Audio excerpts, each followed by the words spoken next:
Sa wakas ay nakabalik na si Logan sa bahay at tuwang-tuwa naman si Rick, sinalubong siya nito ng ngiti. Tinanong ng binata kung ano na ang nangyayari dito. Ang kanyang lingkod ay tumawa at lumapit, saka mahigpit na ikinuyom ang kanyang mga kamay at nagtanong na may nakakurbang ngiti. Talaga bang may pakialam siya? Sinabi ni Logan na natutuwa siyang makita itong nakangiti.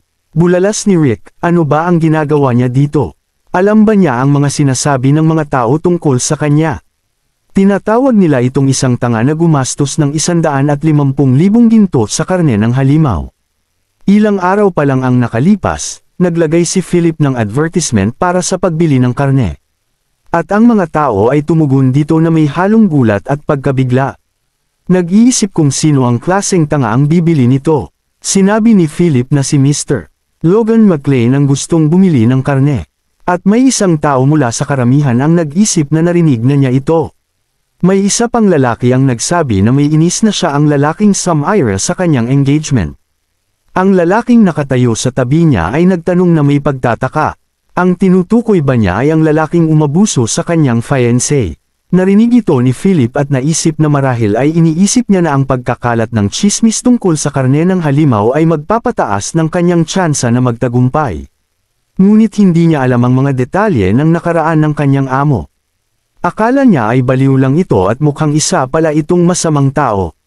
Sa kabila ng mga ganitong iniisip, sumigaw ang kanyang instincts na hindi niya dapat palampasin ang oportunidad. Ang kanyang mga mata ay kumislap at sinabi niya na para sa 10 kilo ng karne, bibili niya ng 1 gintong barya. Narinig ito ng mga tao at agad silang naging interesado.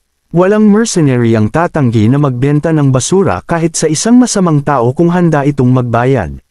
Bulalas ni Philip, gusto nilang kumita ng pera. Kung gayon, dalhin nila sa kanya ang lahat ng karne ng halimaw. Ang agresibong pagbebenta na ito ay nagtulak sa mga mercenary na dalhin ang karne. At ang tsismis tungkol kay Logan ay kumalat sa lahat ng mga dako. Nang sabihin ito ni Rick sa kanyang amo, ito ay tumawa ng masaya at sinabing perpekto ang ginawa ni Philip. Nagtanong ang kanyang lingkod, paano siya nakakatawa ngayon? Tingnan niya ang mga taong dinala niya at isipin kung gaano karaming tsismis ang kanilang narinig para makatayo lang doon na may mga ganoong mukha. Sinabi ni Logan na huwag itong mag-alala, matatapos din ito. Nag-alala si Rick at sumagot na hindi siya dapat maging kalmado. Kahit ang kanyang ama ay galit na galit. Pagkatapos nito, nagkita si Logan at ang kanyang ama at stepmother. Si Patrick, na nag-aalab sa galit, ay nagtanong kung nasiyahan ba siya sa paglayas sa bahay. Sumagot si Logan na naging kapaki-pakinabang ang kanyang paglalakbay. Sinabi ng kanyang ama na may inis na narinig niya ang mga tsismis tungkol sa kanyang mga kabaliwan. Ngunit natutuwa siya na ginamit niya ang kanyang oras ng kapaki-pakinabang. Sinabi ng kanyang anak na ang mga tsismis ay mga tsismis lamang. Hindi siya nahihiya sa kanyang mga ginawa. Ang kanyang stepmother ay tumawa na may inis at sinabi sa kanyang asawa na ang unang binata ay hindi man lang alam kung saan ang kanyang lugar at kung paano ito makakaapekto sa House of McLean. Hindi hinayaan ni Logan na matapos ito at sinabing hindi na kailangan. Halos wala siyang ginastos na pera para sa pagkansela ng kanilang engagement.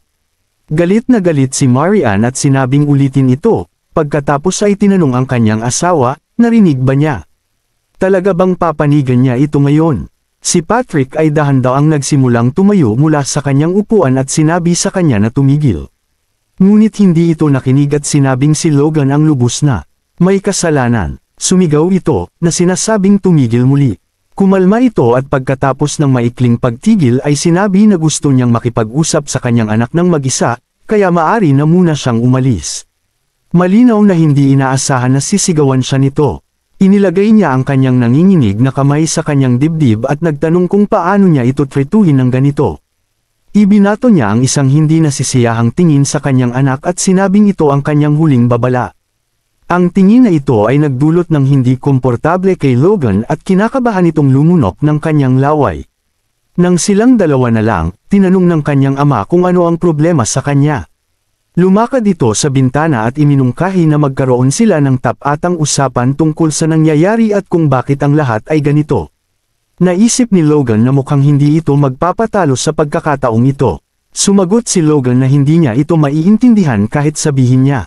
Lumingon sa kanya ang kanyang ama at nagtanong kung naiintindihan ba niya.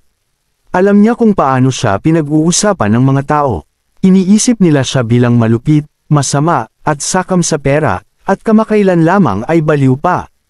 Hanggang kailan niya ito tatakpan? Kung ito ay isang yugto lamang na magtatapos sa hinaharap, dapat niya itong ipaalam sa kanila para kahit papaano ay makapag-sorry siya. Sa kanyang yumaong ina, nalungkot ito nang marinig ang tungkol sa kanyang ina, at pagkatapos ay tumangala sa kanyang ama at naisip na hindi niya akalain na babanggitan pa niya ito. Hindi ito nangyari sa kanyang nakaraang buhay. Kahit nang itinakwil siya sa bahay, siguro ay may natitirang pag-asa pa ito sa kanya. Humingi siya ng 1 taon at sinabi na pagkatapos ng panahong iyon ay maiintindihan niya kung bakit siya kumikilos ng ganito ngayon. Hayaan niya itong pagbigyan. Bahagyang nagulat ang kanyang ama sa kanyang mga sinabi, at pagkatapos umalis ng kanyang anak. Umupo ito sa mesa at naisip na ang salitang pagbigyan ay napakakaiba sa isang pag-uusap sa pagitan ng magulang at anak. Kung hindi siya mananagot sa kanyang mga sinabi sa loob ng 1 taon. Kailangan niyang magdesisyon, dahil una sa lahat, siya ang pinuno ng House of McLean. At saka lamang isang ama. Binuksan niya ang locket, nakatingin sa larawan ng kanyang yumaong asawa na si Reyna. Humingi ng tawad dito, at sinabing wala siyang ideya kung ano ang kanyang pinaplano. Nangako siyang protektahan ito sa anumang gastos upang lumaki itong isang mabuting tao, ngunit mukhang dapat sana ay naging mas maingat siya. Samantala, nakita ni Logan ang kanyang nakababatang kapatid at nagtanong na may pagtataka, nagising na ba nito ang kanyang force? Alam niya na kaya rin niya itong gawin. Ipinatong niya ang kanyang mga kamay sa mga balikat nito at sinabi na may ngiti na 14 pa lang ito. Naisip niya na sa kanyang nakaraang buhay, ang kapangyarihan ay hindi gigising hanggang sa mismong unang digmaan sa rehiyon, ngunit ngayon ay mas mabilis itong nangyari. Tumugon si Ronya na lahat iyon ay dahil sa kanya. Nagulat si Logan at nagtanong kung paano nangyari iyon. Tumugon siya na sinubukan siyang pigilan ng mga kabalyero sa kanyang pagbalik. Nang marinig ito, ibinaling ni Logan ang kanyang tingin sa mga kabalyero, nang mapansin ito ay umiwas ng tingin, at naisip niya nagising ba niya ang kapangyarihan para makita siya.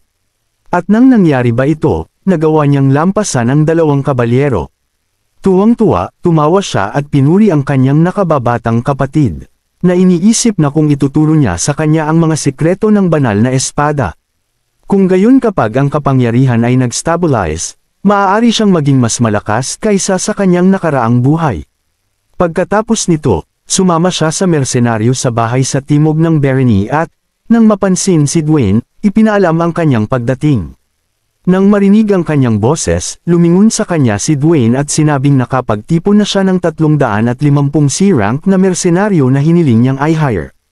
Ibinila ni Logan ang kanyang tingin sa gilid at nakita ang isang malaking grupo ng mga tao na nakaupo sa lupa malapit.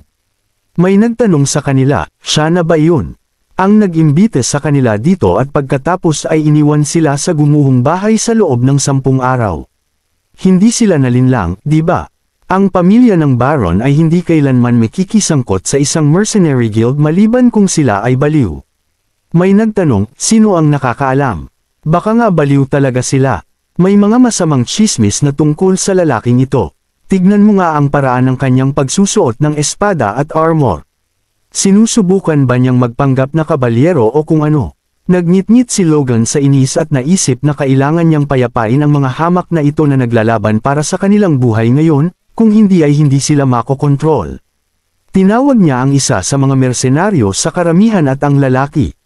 Nalilito, ay itinuro ang kanyang sarili at nagtanong kung siya ba ang kanyang kinakausap. Itinanong ni Logan kung sa tingin niya ay nakakatawa siya sa armor at espada. Kinakabahang tumugon ang mersenaryo na hindi niya alam ang kanyang pinagsasabi at pagkatapos ay naisip, paano niya narinig iyon. Tumawa si Logan at sinabing syempre hindi niya naisip iyon, kung hindi ay kailangan niyang managot sa kanyang mga salita. Ngunit ang isang C-rank na mersenaryo ay walang kakayahang hamakin ang iba. Bahagyang kumurap ang mersenaryo at kumunat ang noo, at napansin ito ni Logan, nasaktan ba niya ito? Mukhang kahit ang isang hindi gaanong importanteng tao ay may pride. Hayaan siyang humakbang paabante kung kaya niya siyang tamaan kahit isang beses, agad niya itong babayaran ng isang taong sweldo at papakawalan. Itataya niya ang kanyang karangalan bilang isang aristokrate dito, at ang iba ay sasaksi sa kanyang pangako. Agad na tumayo ang mersenaryo at lumabas sa karamihan, na nagtatanong, hindi siya babawi sa kanyang mga salita, di ba? Lumakad siya malapit kay Logan na may ngisi at tumungala sa kanya, at sinabi ng isa sa mga mersenaryo na tignan kung gaano siya kalaki. B-rank na ba siya? Tumugon ang isa pa na hindi pa, ngunit tataas ang rank kapag natapos niya ang trabaho. Nang marinig ito, napagtanto ni Logan kung bakit siya tiwala sa kanyang sarili. Sinabi ng kanyang kalaban na maaari na siyang magsimula, at sinabi ni Logan na pagsisisihan niya ito. Tumugon ang lalaki na mas matagal na siyang gumagamit ng espada kaysa sa kanya, kaya hindi siya dapat mag-alala. Siguro dapat niya itong bigyan ng karagdagang kalamangan. Bago pa siya matapos magsalita, ang kamao ni Logan, na nababalot ng enerhiya, ay bumangga sa kanyang mukha at naghatid ng isang malakas na suntok, na lubhang ikinagulat ng mga mersenaryo. Ilang ngipin ang nalaglag sa bibig ng mersenaryo at siya ay bumagsak sa lupa, at ang kanyang mga kasamahan ay nagulat sa lakas ng kanilang employer. Habang hindi pa nawawala ang enerhiya, ibinuka ni Logan ang kanyang mga balikat, nag-concentrate at bumantong hininga, at pagkatapos ay confidently tumingin sa iba at nagtanong na may ngiti, sino pa ang gustong pag-usapan siya. Nagmura ang isa sa mga mersenaryo at sinabing ito ay katawa-tawa lamang. Si Kaisalan sa oras na ito ay tumingin sa kanyang employer na may pagtataka at naisip na akala niya ay hindi siya pangkaraniwan, ngunit hindi niya pinaghihinalaan na napakagaling niya. Nang mapansin na walang mga voluntaryo, sinabi ni Logan na kung gayon ay formal siyang magpapakilala. Siya si Logan McLean, ang nagpatawag sa kanila dito. Marami siguro ang nagtataka kung bakit siya gagastos ng pera sa mga mersenaryo. Huminto siya at ngumiti, pagkatapos ay sinabing plano niyang gawin silang mga cavalry crossbowmen. Ang mga salitang ito ay lubhang ikinagulat ni Kaisalan, at nagtanong ang isa sa mga mersenaryo kung may gumamit na ba ng crossbow sa kabayo. Matagal itong i-reload. Lumapit ang mersenaryo sa kanyang employer at ibinulong na ang crossbow ay hindi angkop na sandata. Tumugon siya na alam niya ito, at nagtanong si Kaisalan kung bakit. Naisip ni Logan na ang crossbow ay mas malakas kaysa sa pana, ngunit ang mga hindi sanay na shooters ay nangangailangan ng higit sa 1 minuto para mag-reload. Inilalagay nila ang kanilang paa sa stirrup para dito, ngunit sa isang kabayo ang isang tao ay mabilis na mawawalan ng kakayahang mag-shoot, kahit na mayroon siyang 3 o 4 na loaded na crossbow sa kanya. Naiintindihan ang kanilang pagtataka. Tumugon siya na sa ngayon ay maaari nilang isipin na nagtatapon siya ng pera sa pamamagitan ng pagpapanggap na isang sundalo. Nang inag si Kaisalan, na hindi maintindihan ang mga salita ng kanyang employer. Sinabi ni Logan sa kanya na sanayin sila ng lubusan. Maiintindihan niya mamaya kung bakit ito kinakailangan. Naisip niya na ang mga cavalry crossbowmen ay magiging isang makapangyarihang puwersa para sa McLean kahit pagkatapos ng digmaang feudal. Nang marinig ang kanyang assignment, nanatiling tahimik si Kaisalan at tumingin sa kanya na may pag-aalala, pagkatapos ay pumikit at tumugon na gagawin niya ito. Pagkalipas ng ilang araw, natanggap ni Logan ang listahan. Pagkabasa nito, naisip niya na sa 350 mersenaryo, 312 lamang ang pumasa sa simpleng qualification test. Narinig ang boses ni Hamar sa kanilang tabi, na nag-aalangan na tumawag sa kanya, at, nakakapit sa isang drawing sa kanyang mga kamay, ay nagtanong kung ano ito. Nakangiting tanong ni Logan, nabasa na ba niya ito? Ito ang diagram ng crossbow na kanyang ipapagawa. Tumingin si Hamar sa diagram na nalilito at napansin ito ni Logan, at sinabing naiintindihan niya, medyo magaspang ito para sa mga mata ng isang propesyonal. Naisip niya na ginamit niya ang sandatang ito sa loob ng ilang dekada sa kanyang nakaraang buhay at halos iginuhit ang istruktura nito. Isa siyang expert rank na dwarf, kaya dapat niya itong kayanin. Maingat na hinawakan ni Hamar ang kanyang balbas at nagtanong kung kailangan niyang ilagay ang lalagyan na maglalaman ng mga projectile sa likod ng crossbow at mag-reload mismo. At dapat din itong bumaril ng 3 beses sa isang hilera. Sino ang nag-isip ng katarantaduhang ito? Mura niya. Kalmadong sinabi ni Logan na siya ang gumuhit nito, at ang mukha ng dwarf ay namutla. Napagtanto niya na ininsulto niya ang kanyang amo sa ganitong paraan ngunit mabilis itong nakabawi sa pamamagitan ng pagsasabing mukhang napaka-inovatibo nito. Ngumiti ng maliwanag si Logan at sinabi ng dwarf na ang mga magkakaugnay na cable sa ganitong mekanismo ay hindi tatagal at masisira, at ang kahon na kahoy sa likod ay magpapahirap dito. Ano ang dapat niyang gawin? Tanong ni Logan na nakangiti. Paano niya malalaman? Ang mga salitang ito ay nagpagalit kay Hamar at napansin ito ni Logan, kaya sinabi niyang nagbibiro lang siya, huwag itong magalit at pakinggan siya. Kailangan niyang bawasan ang laki ng mga bala at kung saan ito nakalagay. Tama siya, isang putok lang ang sapat. Sa halip, ang lalagyan ay maaaring gawing detachable para ma-reload ito sa bawat putok. Para sa kaginhawahan, tatawagan niya itong magazine. Tumingin si Hamar sa kanya ng may paghanga at sinabing ito ay hindi kapani-paniwala. Ang isang crossbow, kahit na sa mga kamay ng isang profesional, ay hindi makakaputok ng 2 beses sa 1 minuto. Ito ay magiging sandata ng bagong panahon. Nanatiling tahimik si Logan at naisip na ito ay imbento sa hinaharap. Pinisil ni Hamar ang diagram sa kanyang mga kamay at sinabi ng may paghanga na ang kailangan lang ay isang lalagyan, isang spring, ilang kahoy, pandikit at isang bowstring. Ito ay isang napakamotibasyon na hamon, susubukan niya itong gawin. Tinanong ng kanyang amo kung gaano katagal sa tingin niya ito tatagal. Tanong niya bilang tugon, hinihiling ba niya sa kanya na lumikha ng isang bagay na hindi pa niya narinig sa isang tiyak na oras. Sinabi ng pangunahing tauhan na ang sandatang ito ay imbento ng mga tao. Nang marinig ito, sinabi ni Hamar na may pagtataka na hindi ito maaari at tinanong kung sino ang gumawa nito. Ngumiti si Logan at sinabing hindi mahalaga, kung hindi niya iniisip na kaya niya ito, dapat na siyang sumuko.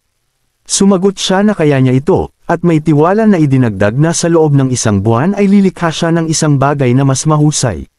Malalaman niya kung ano ang pakikitungo sa isang dwarf ego. Lumipas ang oras at nagsimulang magsanay si Victor.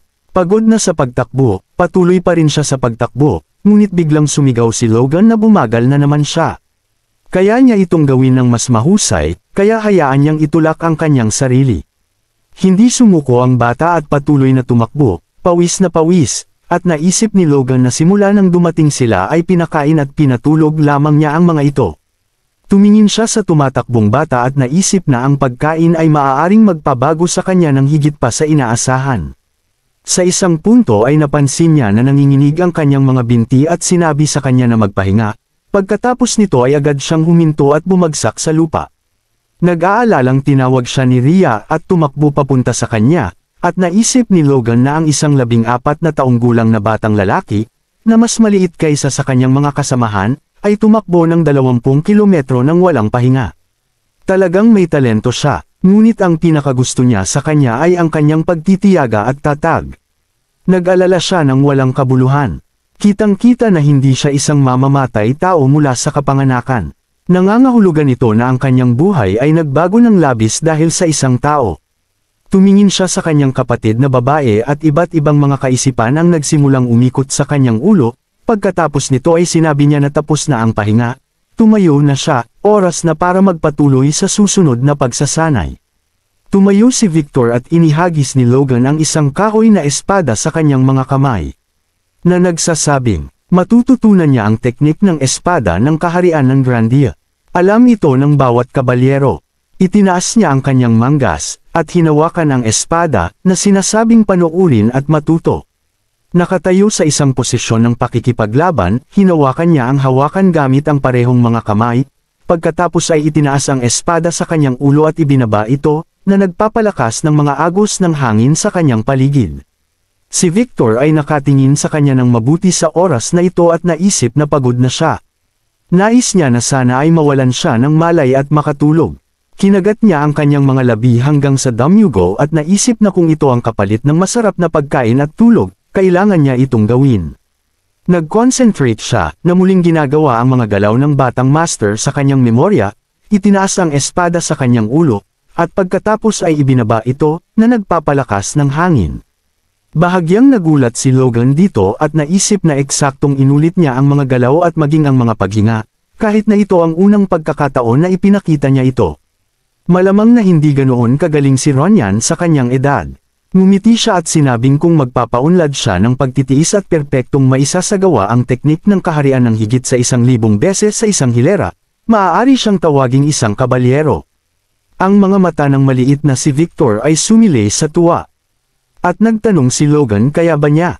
Sumagot siya nang may tiwala na siya ay gagawin ito. Sinabi ni Logan na kung kailangan niya ng anumang bagay para sa pagsasanay, ipaalam kay Rick ang tungkol dito. Malamang makakakuha siya ng anumang bagay para sa kanya. Sumagot ang bata na wala siyang kailangan. Nag-iisip na tanong ni Logan, sigurado ba siya? Sumagot siya ng seryosong tingin na gusto lang niya. Napatuloy niyang alagaan ang kanyang kapatid na babae, sapat na iyon. Nakita ang determinasyon sa mga mata ng batang ito, ngumiti siya at naisip na napakaganda nito. Hindi makakapunta si Victor sa digmaan, ngunit sa hinaharap ay magiging isang malaking suporta para sa McLean. Nagsimula siya sa susunod na pagsasanay sa pag-iisip na ang mga mersenaryong tropa at ang mga bagong armas ay magiging isang formidable na puwersa, ngunit hindi siya dapat masyadong umasa sa kanila. Maaaring hindi makagawa si Hamar ng isang mahusay na crossbow, at kahit na makagawa siya, may posibilidad na hindi ito mamaster ng mga mersenaryo. Dahil sa katunayan, ipinagkatiwala niya ang lahat sa iba, kailangan niyang mag-isip ng isang plano. Pagkatapos nito, pumunta siya sa opisina ng kanyang ama at nagtanong siya, sabi niya na gusto niyang humingi ng pahintulot na sumama sa pagsesenay ng Night Order ng McLean. Buong kumpiyansa niyang kinumpirma ang kanyang mga sinabi, pagkatapos nito ay natanggap niya ang pahintulot ng kanyang ama.